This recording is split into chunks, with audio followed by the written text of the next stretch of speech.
I listened to an interview, a radio interview with an Amish girl from Shipshewana, Indiana. And as soon as I heard it, I knew that she and I could be friends, even though we came from two totally different worlds. And so I just wanted to write her story. And that is how Love Finds You in Charm came about.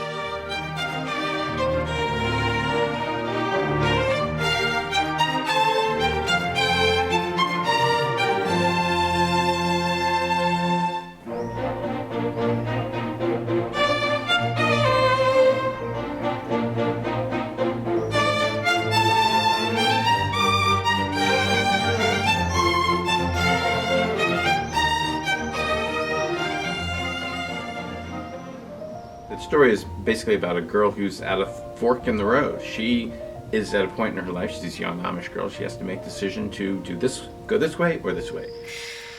I try to fit in, Dad. To be like everyone else, I really do. I don't know what's wrong with me.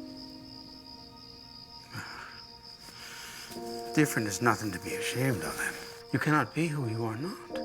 Everyone in life is faced at some point with those kinds of decisions, and I think anytime you can tell those stories, you're gonna reach a broad audience. The adaptation of this book was very hard to make.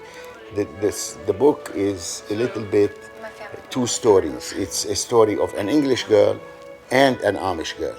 And it's very big, and so we narrated it to the Amish girl and everybody supporting this Amish girl's story. Look out! These people from totally different worlds who find things in common, and they're both going through similar things. You know, one is Amish, one is not Amish, and they find this friendship because they're both sort of searching for who they're going to become. High school, college, our parents, all of our friends, everyone kept saying how perfect we were together. I get it. It's hard to argue and everyone thinks they know what's best for you. I know, right? I think I've read the script like 15, 16 times, and I kind of took something out of it each time that I was able to relate to, you know, because, I mean, everyone's thought process is it's always greener on the other side, you know, which is kind of the same way she is. Why didn't you tell me? Because I thought it would go away. But it hasn't, and I feel that it never will unless I do something about it. So you're leaving? Just for the fall, to help my cousin Charm, and to have time to think. I think it's a really good story. It's it's about family and about roots and about like wanting to, like having that itch to know more and explore more.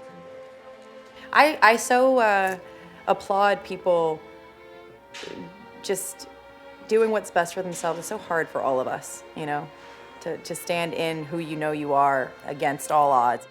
Emma is a girl who's not quite satisfied. She really thinks there may be more out there for her. She comes to Charm to help her cousin, Lydia Ann. In the original script, Emma went from Indiana to Charm, Ohio in a bus. And we had been to this town before, and we knew that there was a guy who collects full-size trains. So I said, well, if we can put her on a train, and because I'm doing The Notebook and Dr. Zhivago, that's gonna look a lot better than her on a bus. So, I mean, the trains can go 20 feet this way, 20 feet that way, or whatever. I look at that moment, and with Jamie's score, and with those images, it really makes it feel like she's going from this little tiny, sheltered, you know, in a bubble world, and she's going over the rainbow. She's Dorothy going over up to Oz, you know. And while she's in Charm, she really discovers a lot about herself and about, you know, the person that she wants to become. There's always just that sense of, I want more. And even when she comes to Charm and she meets Noah, I mean, he's just like the perfect man, but yet she's like, I think I want more. I want to see what else there is, you know? I could show you around town if you'd like. Help you get a lay of the land. Well, thank you, but I like to find my own way. As you wish. Noah is a young Amish man who lives in Charm, and you sort of find out pretty quickly in the story that he's ventured outside of the Amish world and has decided that this is where he belongs. Yeah. Amish life is hard. Yeah, the location's amazing. We're kind of in, I want to say Amish country. It's pretty special. It's like I'd never experienced anything like this before, and I've definitely traveled the world as well. And action! Funny because when I flew in, it was pitch black and it was late at night. We got in here and I couldn't see anything because it was dark, and I woke up in the hotel and I was like, where am I? The whole population of Charm, Ohio is 400 people. So it is very unusual. It's not by majority vote or anything. It's by everybody have to be pleased. If one says no to something, and it's a no. I actually had one of my editors lives in this area, and she had a lot of connections here that I was able to talk to and to really run things by. They would read pieces of the manuscript as I wrote it, and let me know, yeah, this is you're on the right track, or this is definitely not something that Emma would do or that an Amish person would do. So the farm in Walnut Creek, which is in the story, it's the Plank Farm. So the cheese auction, the axe competition, a big chunk of the movie, we were able to point the camera that way, and then we go around the corner and there's another whole location that doesn't even look like a location. Oh! Let me know if you want me to cut. Nope. For the axe competition and the cheese auction, you can look at them in story-wise, and they can just be events that are, pushing the story. But they are metaphors. He is literally chopping wood to provide.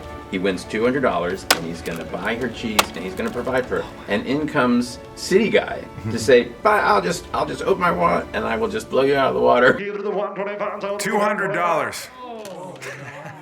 $200. And 225 and 225 out of the 225. 5 of the 225. 500. 500. And he wins, and you see it on His Noah's face. face. He leans back. He's like, "Well, I can't be that do guy." that." Yeah. Tiffany, Yes. if I can have you more here, Great.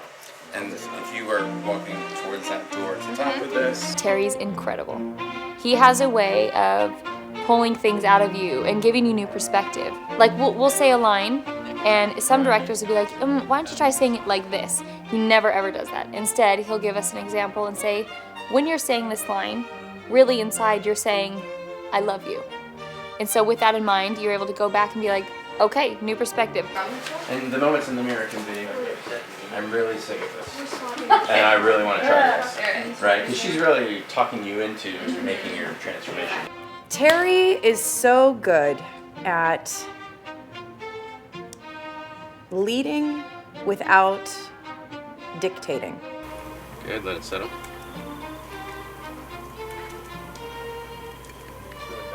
It is. That's the good stuff. He doesn't ever get angry. He's so good at being open and comfortable and approachable, but still commanding respect.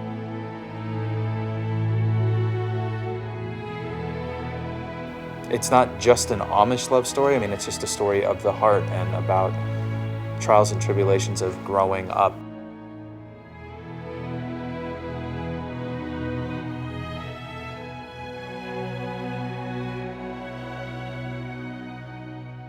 Although experiencing everything is great, sometimes the best things in life you don't realize are right in front of you. I mean, I think that's the same way I approach all of my books. I want things out there that I feel good recommending to my 94-year-old grandmother and, my 13-year-old cousin. And really, they can all relate to the journey that Emma goes on, no matter where they come from.